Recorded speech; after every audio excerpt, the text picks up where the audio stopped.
Go minimum, et donc un programme qui s'appelle MediaCreationTool.exe qui est fabriqué par Microsoft. Je vais mettre un lien dans les commentaires de la vidéo pour pouvoir le télécharger, mais sinon vous pouvez tout à fait le télécharger sur le site de Microsoft. On lance le programme, on accepte, donc il mouline un peu. Ici, on fait créer un support d'installation pour un autre PC.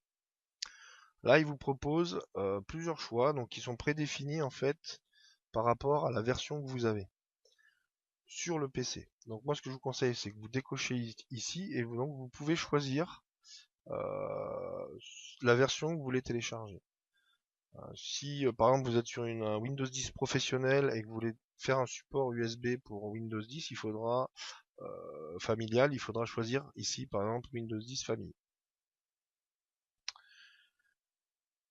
Donc ici pareil pour le 64 bits, donc normalement vous avez 80% de chance, même 90% de chance d'avoir un 64 bits. Maintenant si votre Windows 10 a été installé sur un vieux PC, il se peut que ce soit un 32 bits.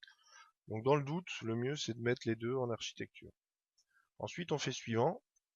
Ici donc on va choisir le premier, disque mémoire flash USB.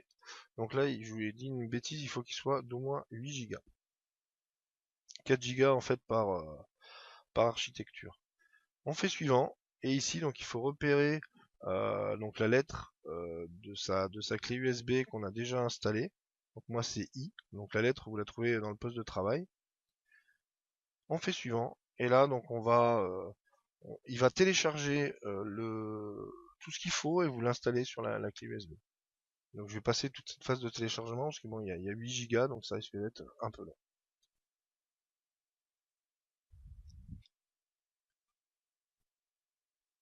Une fois qu'il a terminé votre clé USB, donc il vous met un message comme quoi tout est fini.